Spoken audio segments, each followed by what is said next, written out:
그의 터전이 성산에 있으며 여호와께서 야곱의 모든 거처보다 시온의 문들을 사랑하시는도다. 하나님의 성이여 너를 가리켜 영광스럽다 말하는도다. 셀라. 나는 라합과 바벨론이 나를 아는 자 중에 있다 말하리라. 보라, 블레셋과 두로와 구스요 이것들도 거기서 났다 하리로다. 시온에 대하여 말하기를 이 사람 저 사람이 거기서 났다고 말하려니 지존자가 친히 시온을 세우리라 하는도다. 여호와께서 민족들을 등록하실 때에는 그 수를 세시며 이 사람이 거기서 났다 하시리로다. 셀라. 노래하는 자와 뛰어노는 자들이 말하기를 나의 모든 근원이 내게 있다 하리로다. 지난 주일까지 저희가 창세기 2장에 기록된 에덴 동산에 관한 기록을 모두 살펴보았습니다. 오늘은 시편을 살펴보겠습니다. 시편을 통해 잠시 저희의 지루함과 또 힘듦을 달래고 그리고 지쳤던 우리의 마음과 영혼의 깊은 위로를 받기 원합니다. 시편에는 여러 저자들이 있는데 대표적인 저자가 다윗이고 또 솔로몬이 있습니다. 그리고 가문으로는 아삽의 가문이 있고 그리고 고라의 후손들이 있습니다. 이런 분들이 시편 전체의 대표적인 저자들입니다. 오늘 우리가 읽은 이 시편은 고라 자손들 누구인지 모르겠지만 그 고라 자손들 중 어떤 한 분이 지은 시입니다. 근데 이 시의 내용이 조금 이따 살펴보겠습니다만 매우 놀랍습니다. 어떻게 이런 안목과 통찰력을 가질 수 있었는지 이 시편을 읽을 때마다 제가 참 감탄하고 놀랍니다. 고라 자손은 모세와 함께 광야 시대를 살았던 고라라는 분의 후손들입니다. 고라는 레위의 8대 손이며 잠시 그 계보를 살펴봅니다. 그리고 모세와는 사촌간일 정도로 가까운 인척지간입니다. 그런데 모세 그 측근에 있는 사람들이 늘 하나님께 참 잘못을 좀 하듯이 이 고라가 무리를 동원해서 모세를 대적하는 이런 일이 있었습니다. 이 일로 인해 고라와 당시 무리들이 땅이 갈라져 산채로 묻히는 참 안타까운 그런 대재앙이 발생했습니다.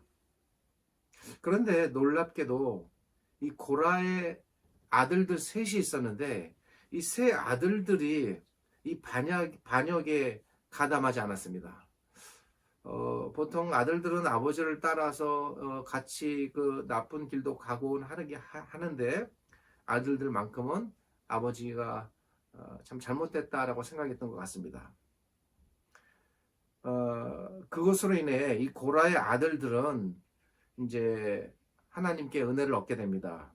성전을 지키는 일과 찬송을 담당하는 일, 그리고 빵을 굽는 성전의 요리사로 하나님을 섬기게 됩니다. 그러니까 고라의 자손하면 결국 이 세 아들들의 후손들이 되겠습니다. 고라는 잘못했지만 그의 아들들 이후부터는 전적으로 하나님께 헌신하는 그런 백성들이 된 거죠. 고라 자손의 후손으로는 우리가 잘 아는 사무엘 선지자가 있습니다. 고라는 잘못했지만 하나님께서는 그 후손들에게는 복의 길을 열어주신 것입니다. 시편 87편은 이 고라의 후손들 중 한 분이 지은 시입니다. 누군지는 모릅니다. 구체적으로. 이 고라의 후손은 그가 깨달은 매우 놀라운 사실을 시로 표현하고 있습니다. 사실 오늘 이것이 시이기는 하지만 이 안에 대단한 어떤 그 성경 전체를 관통하는 중요한 내용이 이 안에 담겨 있어서 단순한 그 찬양이나 감탄의 시라고 보기에는 굉장히 묵직한 내용이 이 안에 들어 있습니다. 하나님의 놀라운 구원에 관한 그 계획과 그것이 또 어떻게 이루어지는지를 우리에게 보여줍니다. 이 시는 세 부분으로 이루어집니다. 첫 번째 부분은 1절부터 3절이고 둘째 부분은 4절부터 6절 그리고 마지막 7절입니다. 이 시가 전하려고 하는 사실이 무엇인지 알기 위해 먼저 내용을 살펴봅니다. 이 시의 순서대로 그냥 자연스럽게 흐름대로 봐도 무방하겠습니다. 1절부터 3절, 그리고 6절부터, 그 다음 4절부터 6절, 그리고 7절 이렇게 보겠습니다. 그리고 나서 이 시를 통해 전하려고 하는 궁극적인 사실, 즉 이 시 안에 담겨있는 그 놀라운 사실이 무엇인지 살펴볼 것입니다. 1절부터 3절은 한마디로 시인이 시온을 찬양하는 내용이 담겨 있습니다. 1절에 그 기지가 성산에 있다라는 말은 시온성을 찬양하는 말입니다. 이 말은 시온성이 성산, 즉 거룩한 산 위에 있다는 말입니다. 그러니까 시온성은 어떤 성을 가리키는 것이고 그것이 거룩한 산 위에 있다는 것이죠. 3절은 하나님의 성이여 너를 가리켜 영광스럽다 말하는 도다. 또 이렇게 말합니다. 여기 말하는 3절의 하나님의 성이란 1절에 그 시온성을 가리키는 것입니다. 여기까지는 그다지 문제가 된다거나 이해가 어려운 그런 부분은 아닙니다. 이 시는 1절과 3절에서 시온성을 이렇게 찬양하는 내용으로 시가 시작이 됩니다. 여기서 시온성이란 지금부터 살펴봅니다. 시온성이란 예루살렘 성을 가리키는 말입니다. 구약 성경에 나오는 시온성과 예루살렘 성은 같은 곳입니다. 그런데 이 같은 장소를 두 가지의 이름으로 부르는 데는 그만한 이유가 있습니다. 단순히 그것이 어디에 있다라는 지리적인 목적으로 나타날 때에는 지역명인 예루살렘 또 예루살렘 성이라고 부릅니다. 그런데 이 예루살렘 성 안에 무엇이 있습니까? 중요한 거 성전이 있습니다. 그래서 예루살렘은 단순한 도시 이상의 의미를 가졌던 것입니다. 성전이 그 안에 있었기에 예루살렘은 단순한 도시의 의미를 넘어서서 하나님께서 거하시는 하나님의 도성의 의미를 갖게 되는 것이죠. 그래서 예루살렘의 이런 면을 강조해서 표현하고자 할 때는 즉 예루살렘을 하나님께서 거하시는 거룩한 장소라는 면을 강조해서 말하고자 할 때 성경 구약의 기록자들은 예루살렘을 시온으로 부르는 것입니다. 그래서 이런 것을 따라서 교회 이름도 시온교회가 전국에 굉장히 많습니다. 예루살렘이 지리적인 명칭이라면 시온은 그 안에 있는 성전을 의미하면서 하나님께서 거기 계신다는 어떤 면에서 그런 영적인 표현이 담겨 있다라고 볼 수 있습니다. 이에 시인은 하나님께서 계신다라는 것을 염두에 두고 그런 의미에서 거룩한 겁니다. 하나님께서 안 계시면 거룩한 것이 아니죠. 계시기 때문에 그런 면에서 구별되는 곳. 그래서 예루살렘을 예루살렘이라고 부르지 않고 여기서 지금 시온성이라고 부르는 겁니다. 이거 이해되시죠? 그런데 여기까지는 문제될 것이 없습니다. 그 다음 이해하기 어려운 부분이 이제 2절부터입니다. 2절부터는 약간의 집중을 좀 요합니다. 2절은 야곱의 모든 거처보다 시온의 문들을 사랑하시는 도다. 이렇게 말합니다. 이 말 언뜻 딱 읽으면서 드는 느낌이 어떻습니까? 야곱의 거처와 시온의 문들이 뭔가 다른 것 같죠. 이것보단 이걸 더 사랑한다고 말씀하셨으니까. 여기서 야곱의 거처란 구약 성경에서 대표적으로 야곱하면 전부 이스라엘 백성을 가리키는 상징어예요. 야곱의 거처란 이스라엘 민족을 나타내는 상징 또는 비유적인 표현입니다. 그 다음에 말씀드렸듯이 제가 조금 아까 시온의 문은 시온성, 즉 하나님께서 거하시는 하나님의 도성을 나타내는, 즉 하나님의 존재를 나타내는 비유적인 표현입니다. 그러니까 2절을 해석하면 2절은 이렇게 되는 거예요. 하나님께서 이스라엘 민족보다 하나님께서 계시는 시온성을 더 사랑하신다. 이거 해석 그대로 하면 이렇게 된다는 거죠. 우리가 이제 성경을 이해할 때 항상 관심을 갖는 부분은 바로 이런 경우예요. 논리적으로 모순이 될 때 왜 이런 모순이 나타날까? 기록자의 생각은 뭘까? 여기서부터 이제 파헤쳐 들어가기 시작하는 겁니다. 모순입니다. 이스라엘 민족의 도시는 제가 설명드렸듯이 곧 지역적으로는 예루살렘이고 영적으로는 시온성입니다. 같은 겁니다. 그러기에 하나님께서 시온성을 사랑하신다면 이는 곧 이스라엘 백성을 사랑하는 것과 같은 겁니다. 시온성과 이스라엘 백성은 떨어질 수 없는 겁니다. 왜냐하면 이스라엘 백성이 하나님의 백성이기 때문입니다. 또한 이스라엘 민족의 입장에서는 자신들의 근거지가 되는 거룩한 영적 성지가 되죠. 예. 그런 성지가 되는 곳, 그곳이 시온성이고 자기들은 늘 우리는 시온의 백성이다 라고 늘 생각하는 사람들이에요. 자기들이. 시온이라는 말이 구약에 많이 등장합니다. 그런데 여기서 마치 하나님께서 이스라엘 민족을 시온과 구별해서 너희 이스라엘 민족이 시온의 백성이 아닌 것처럼 지금 말씀하신다는 겁니다. 이스라엘 민족의 입장에서 자신들과 시온은 결코 떨어질 수 없는, 분리될 수 없는 한 몸체와도 같은 것인데, 그 놀라운 거는 이 시를 쓰고 있는 이 시인 자체도 자기도 이스라엘 사람이에요. 근데 이렇게 말한다는 겁니다. 여기서 시인은 이스라엘 민족과 시온의 백성을 서로 다른 것처럼 말한다는 거예요. 시인 자신도 혈통적으로 이스라엘 민족이면서 어떻게 이런 말을 할 수 있을까? 이해가 안 되는 것입니다.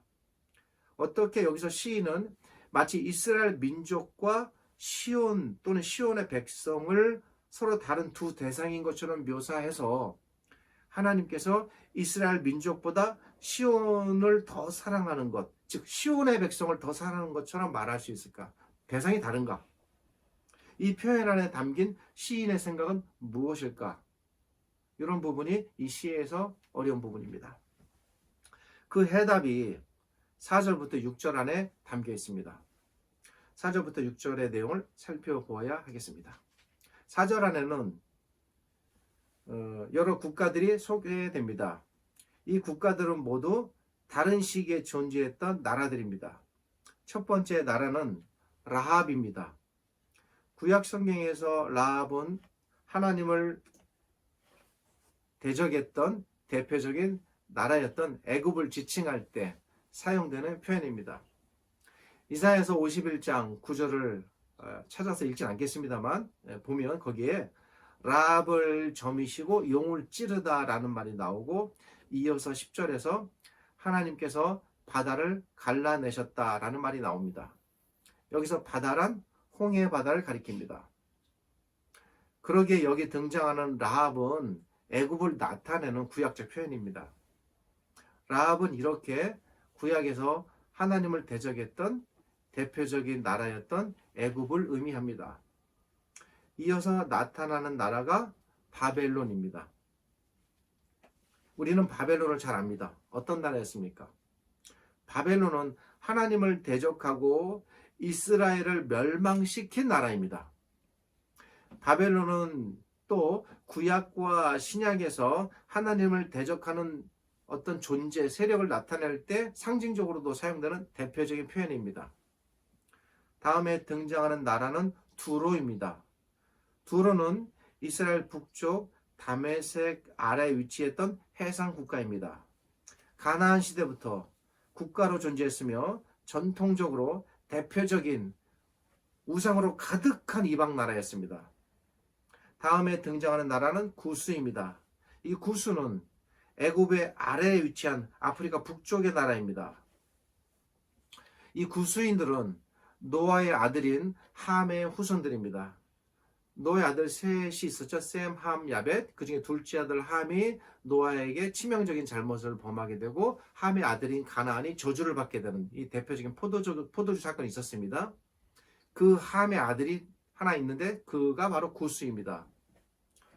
노아의 아들 구스, 미스라임, 붓, 가나안 네 아들이 있었는데 그 중에 한 명입니다. 그 중에서 이 구스는 첫째 아들이고 이 구스의 후손들이 구스인들입니다. 이들은 아프리카 지역에 걸쳐서 살게 됩니다. 성경에서 말하는 구스인들이 이들을 가리킵니다. 그리고 제가 이제 원고를 쓰면서 한 가지 실수가 지금 빠뜨렸는데 블레셋이 또 등장하죠. 예, 블레셋이 해상 국가입니다. 사사기 시대 때부터 끊임없이 이스라엘 백성들을 그냥 괴롭히고 집요하게 고통스럽게 만들었던 적대 세력이면서 또 이스라엘과의 전쟁을 통해서 이스라엘의 그 언약궤까지도 뺏기도 하고 또 수많은 우상들을 이스라엘에게 전파하기도 했으며 이스라엘을 영적으로 물리적으로 아주 고통스럽게 만들었던 대표적인 나라 민족 중에 하나가 또 블레셋입니다. 그런 면에서 제가 원고에는 4국가라고 썼는데 실수로 말씀드립니다. 사실 5개의 나라라고 볼 수 있습니다. 정리하면 이렇습니다. 애굽과 바벨론은 서로 다른 시기의 나라들이었으나 고대로부터 등장했던 대표적인 반이스라엘 강대국들이었습니다. 또 두로와 구스 그리고 블레셋은 이스라엘과 대적했던 이방 나라들로서 이스라엘의 북쪽, 서쪽, 남쪽의 이방 나라들입니다. 그런데 4절은 이렇게 말합니다. 이 애굽과 바벨론과 두로와 구스가 모두 거기서 났다고 합니다. 거기서. 여기서 말하는 거기란 어디를 가리킬까요? 그것은 바로 앞에 부분이죠. 1절부터 3절 안에 등장하는 시온성입니다. 이 시의 놀랍고 독특한 점이 바로 이 부분입니다. 우리는 시온의 백성 하면 이스라엘 민족만을 생각하게 되죠.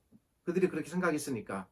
어쩌면 당시 유대인들도 모두 그렇게 생각했을지 모릅니다. 그런데 어쩐 이유인지 자신도 히브리인이고 유대인임에도 불구하고 이 시인은 그렇게 생각하지 않는다는 것입니다. 시인은 놀라운 사실을 깨닫게 됩니다.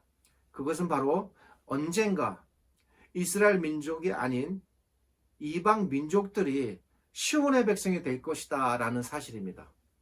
그래서 대표적인 나라들 5을 소개한 것입니다. 애굽, 바벨론, 블레셋, 두로, 구스를 여기 등장시킨 겁니다. 특별히 여기 등장하는 애굽과 바벨론은 어떤 나라들입니까? 우리 너무 잘 알죠? 이 두 나라는 이스라엘에게 매우 가혹했던 나라들입니다.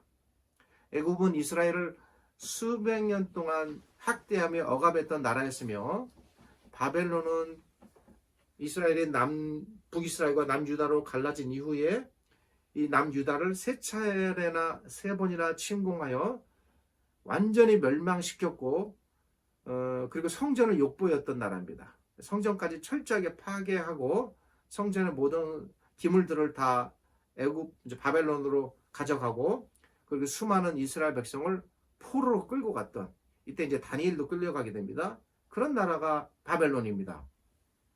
이스라엘 입장에서 이런 나라들을 호의적으로 대한다는 것 있을 수 없는 일입니다. 이들은 이스라엘에게 언제나 분노와 저주와 심판받아 마땅한 나라들인 것이죠. 그런데 시인은 놀랍게도 이 애굽과 바벨론이 그리고 가나안 시대부터 토착적으로 이스라엘을 그 우상으로 찌들게 했던 두로와 그리고 블레셋 그리고 노아에게 치명적인 수치를 안겨주었던 함의 후손인 구스인들 시인은 이들 모두가 전부 다 시온의 백성이 될 거다라고 말하는 겁니다. 있을 수 없는 일이 일어난다는 것이죠. 특별히 여기서 우리가 하나 주목하고자 하는데 그건 어떤 나라냐면 구스라는 민족입니다. 이 구스를 예로 살펴봄으로써 나머지 4 나라들이 어떻게 이 구원의 대열의 반열에 들어오게 되는지를 우리가 이제 미루어 함께 짐작할 수 있는 겁니다. 시편 68편에서 시편의 또 다른 한 무명 시인이 등장합니다. 이 무명 시인은 앞으로 구수인들이 하나님의 백성의 자리에 들어갈 것이다 라고 매우 구체적이고 명확하게 얘기합니다. 이 무명 시인은 시편 68편 31절에서 이렇게 말합니다. 구수인은 하나님을 향하여 그 손을 신속히 들리로다. 하나님을 향해. 무슨 말입니까? 이 말은 구수인들이 장차 하나님께 완전히 손들고 나아올 것이다 라는 말입니다. 즉 하나님께서 구수인들을 하나님의 백성으로 부르실 것이다 라는 말입니다.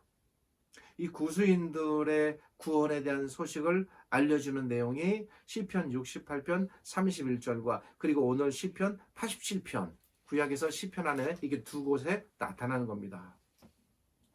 과연 그럴까? 정말 구수인들은 하나님의 백성의 자리에 들어오게 되는 걸까? 되었을까? 어느 날 빌립이 길을 가고 있었습니다. 예수님의 제자 중 한 명이었죠. 예수님께서 죽으시고 부활하시고 승천하신 이후에 이제 사도들이 복음을 전하게 되는데 빌립은 길을 가다 간다게라는 여왕의 한 신하를 만나게 됩니다. 이 간다게는 당시 에티오피아의 여황제였습니다. 고고학적으로도 분명히 증명되는 아주 굉장히 그 에티오피아를 잘 치리한 것으로 유명한 그런 여왕이었습니다. 이 에티오피아가 구수인들이 세운 나라입니다. 간다게의 신하는 이사야서를 읽고 있었고 그 이사야서의 내용을 알 길이 어려워 고민하고 있었던 차에 빌립을 만나 복음을 듣고 그리고 세례를 받고 구원을 얻게 됩니다. 그리고 지체하지 않고 그 자리에서 그리스도를 받아들입니다. 그리고 자신들의 나라로 돌아가 그리스도를 전하게 됩니다. 물론 그 이전에 구수인들에게 다른 경로를 통해서 복음이 안 들어갔다라고 우리가 단언할 수는 없지만 적어도 이 사건을 통해서 구수인들에게 그리스도의 복음이 본격적으로 전해졌다라는 사실을 사도들이 직접 못 갔을 수도 있는데 그 이스라엘에 들어왔던 한 에티오피아 여왕의 신하를 통해서 복음이 그 경로로 들어갔다는 것은 매우 놀라운 사실이고 그거를 신약의 기록자는 빠뜨리지 않고 기록하고 있는 것입니다. 그것은 오늘 이 두 시편과 맥을 같이 하는 사건이고 기록입니다. 구수인들에게 하나님의 복음이 전해진 것입니다. 그래서 현재까지도 이 에티오피아 안에는 수많은 기독교 교회가 굉장히 많이 존재하고 있고 많은 사람들이 하나님을 섬기고 있습니다. 놀라운 일이죠. 아프리카에서. 간다게의 신하가 빌립을 만난 이 사건은 수백 년 전에 이미 예언되었던 구수인들을 구원하시겠다는 하나님의 예언이 결코 헛된 말이 아니라 실제로 성취되는 바로 그 순간이었던 것입니다. 하나님께서 함과 그의 아들 구수의 후손을 버리지 않으셨다는 것입니다. 4절에는 애국과 바벨론과 두로와 구스 그리고 블레셋이 하나님의 도성인 시온의 백성이 될 것이다 라고 말하지만 어디 이들 뿐이겠습니까? 여기 등장하는 이 5나라는 대표적인 나라들일 뿐입니다. 이 나라들의 이름은 그건 그들만을 말하는 것이 아니라 아무리 하나님을 대적했던 나라들이라 할지라도 그러니까 극단적으로 반이스라엘, 극단적인 그 적대적인 그 나라들조차도 구원받았다면 다른 나라들은 어떻겠습니까? 복음이 다 전해지는 것이죠. 아무리 하나님을 대적했던 나라들이라 할지라도 받아들이겠다는 겁니다. 아무리 오래전부터 우상을 섬겼던 토착적인 이방의 민족들이라 할지라도 또 아무리 하나님께 저주를 받았던 백성이라 할지라도 하나님께서 반드시 그런 모든 것들을 사슬을 끊어내시고 그들을 차별 없이 하나님의 품으로 불러들이시겠다라는 하나님의 구원의 선포입니다. 그것이 놀랍게도 신약시대에 이루어진 것이 아니라 이미 수백 년 전 이 시편을 통해서 주어졌다는 것이 굉장히 놀랍고 하나님께서 이미 그런 구원을 온 세상을 향한 구원을 구약시대 때부터 전개해 나가셨다는 겁니다. 이런 걸 우리가 좀 깨달아야 돼요. 여기 기록된 애굽, 바벨론, 블레셋, 두로, 구스는 일종의 세상 전체를 나타내는 대표적인 의미를 갖는다 할 수 있겠습니다. 이 나라들은 이 나라들만을 구원하시겠다는 말이 아닙니다. 이 나라들은 이스라엘 진영 밖의 모든 이 땅의 백성 전체를 가리키는 상징적인 나라들입니다. 이 나라들의 이름은 이스라엘 밖의 모든 비이스라엘인들, 비유대인들, 비히브리인들 이 전체를 가리키는 말들로서 그리고 궁극적으로 우리들까지도 포함되는 이제 이렇게 우리가 유추해야 되는 것을 우리가 해석이라고 합니다. 이런 해석이 가능한 거예요. 이 구절을 통해서 우리들까지도 포함되는 겁니다. 그러기에 이 나라들의 등장은 장차 하나님께서 지구상의 모든 종족들, 온 땅의 모든 나라들, 세상의 모든 백성들을 혈통이나 출신이나 지역에 상관없이 모두 불러들이고 구원하시겠다는 놀라운 구원을 알려주는 말이고, 그 구원의 시작이 이미 그 옛날 구약시대부터 시작됐다는 것을 우리가 놓치면 안 됩니다. 제가 지난 수주에 걸쳐 말씀드린 것이 에덴 동산을 통한 하나님 나라의 확장이었습니다. 하나님께서 에덴 동산을 통해 확장시키려고 하셨던 그분의 나라, 그 하나님 나라의 확장이 이미 시작되었고 온 땅에 걸쳐서 이루어지는 것입니다. 어떻게 보면 이런 관점으로 볼 수 있는데, 창세기 2장에 기록된 하나님 나라의 확장이 그 중간 지점인 시편 87편을 통해서 이렇게 진행되고 있음을 우리가 살펴볼 수 있는 겁니다. 차별 없는 하나님의 부르심, 이 하나님의 놀랍도록 자비로운 부르심의 덕택으로 말미암아 하나님의 백성의 영역 밖에 존재하였던 우리들이 하나님의 거룩한 백성의 자리에 들어오게 된 것이고, 이것은 결코 우연이나 자연적으로 된 일이 아니라는 것입니다. 그래서 바울이 그렇게 고백했어요. 세상을 지을 때부터 우리를 자기 백성으로 삼기로 하나님께서 계획하셨다고. 버림받았던 우리들이 하나님의 백성의 자리에 들어오게 된 것입니다. 아무 관심도 받지 못했던 버림받던 길가의 돌이 한 건축자에게는 굉장히 쓸모있는 돌로 여겨졌어요. 그래서 이거 그냥 길가에 버리면 안 되겠다. 그래서 이것을 구에다가 다듬고 깨끗하게 만들어서 자기의 집을 떠받치는 주춧돌로 사용하는 것처럼, 길가의 돌들처럼 버려졌던 우리들이 하나님께 발견되어 거룩한 성전을 바치는 성전의 기둥들이, 그래서 우리를 통하여 교회가, 성전이 만들어지는 것입니다. 어떻습니까? 하나님의 놀라운 신비입니다. 바로 이러한 이유 때문에 2절은 이렇게 말합니다. 여호와께서 야곱의 모든 거처보다, 이게 무슨 말입니까? 즉 하나님을 거역하고 그리스도를 배척한 그 혈통적인 히브리인들을, 그들보다 이제 장차 불러 모으시는 시온의 문들, 이방의 모든 백성들을 더 사랑하신다라고 말하는 겁니다. 물론 이것이 이스라엘 백성에 대한 하나님의 차별적인 표현이라고 또 보시면 안 됩니다. 그건 아닙니다. 그들이 혈통적으로 이스라엘임에도 불구하고 그들만을 고집하지 않고 이방의 백성들을 부르시겠다는 하나님의 포괄적 구원에 대한 표현이다라고 보면 되겠습니다. 하나님을 끝까지 거역하고 예수 그리스도를 부정하고 배척했던 유대인들, 그리고 지금도 마찬가지예요. 자신들의 그 종교와 고집을 지금도 버리지 않습니다. 자신들이 시온의 백성이라는 헛되고 헛된 자만심에 지금도 빠져 있습니다.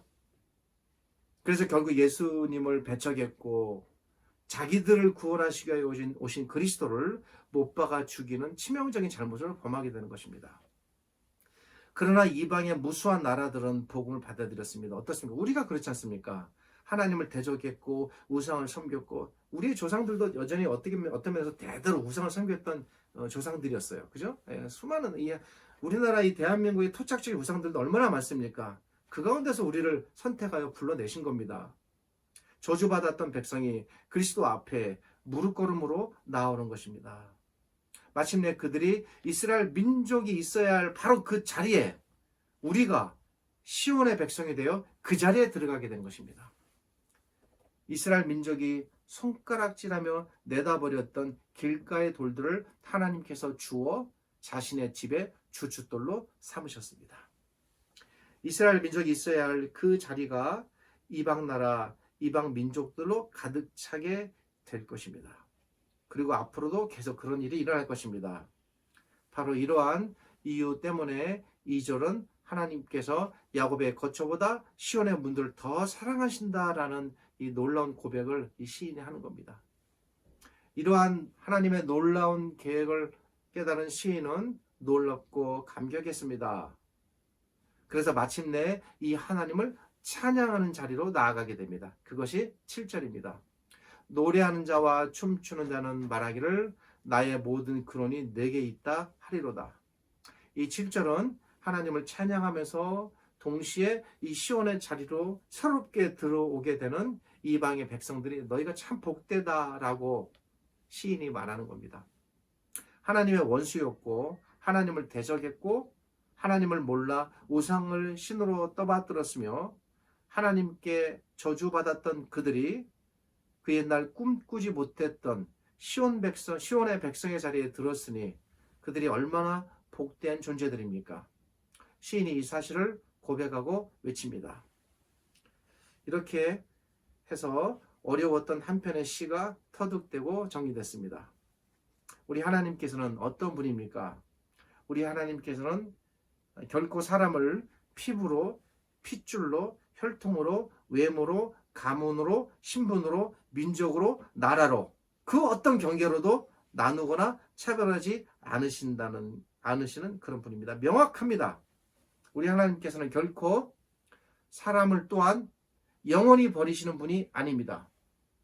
하나님께서는 그 누구라도 부르시고 돌아오게 하시어 자신의 백성으로 삼으시는 놀랍도록 자비로운 분입니다. 우리가 너무나 잘 알지만 하나님의 꿈, 언제나 변함없는 하나님의 그 간곡하고도 간절한 소망이 뭘까요? 그것은 이 땅에서 그 누구도 차별받지 아니하고 모두 다 하나님의 백성이 되는 것입니다. 이 땅에서 단 한 사람이라도 더, 단 한 영혼이라도 더 구원할 수만 있다면 구원하는 것이 언제나 변함없는 하나님의 간절한 바람입니다. 어쩌면 그러기에 그리스도께서 지금도 지체하시며 기다리시는 줄 모르겠습니다. 지금도 교회를 통하여 수많은 선교사들과 수많은 복음 전파자들을 통하여 온 세상을 향해서 하나님께서 지금도 그렇게 애타게 자기 백성을 구원하고 찾는지 모르겠습니다. 이 하나님의 꿈을 이루시기 위해 하나님께서 예수 그리스도를 보내주셨고 예수 그리스도께서 마침내 이 하나님의 꿈을 이루어 내셨고 지금도 이루고 계십니다. 하나님께서 꿈꾸셨고 마침내 그리스도께서 그 하나님의 꿈을 십자가에서 이루셨습니다. 이런 거예요. 하나님의 꿈과 그리스도의 십자가가 만난 것입니다. 이러한 하나님의 놀라운 계획과 그분의 꿈 덕택에 우리가 지금 이렇게 그분의 백성이라는 자리 안에 들어와 하나님을 예배하고 있다는 사실, 놀랍고 감격스럽습니다. 그렇게 하여 우리가 시온의 백성이 되었습니다. 거룩한 백성이 되었습니다. 세례 요한이 외친 것처럼 버림받았던 길가의 돌들인 우리가 아브라함의 후손이 되었습니다. 또 미가 선지자의 고백처럼 불에 타서 길에 버려진 나무 토막 같았던 우리들이 성전을 짓는 귀중한 목재들이 되었습니다. 이런 고백을 미가 선지자도 했습니다. 너희들이 누구냐? 길가에 버려진 불에 타다 남은 나무 토막 아니냐? 얼마나 비참하고 참 볼품없냐? 그래도 하나님께서는 너희들을 불러내신다. 저는 개인적으로 이런 놀라운 일은 하나님의 은혜 아니고서는 도저히 이해할 수도 없고 설명할 길이 없다고 생각합니다.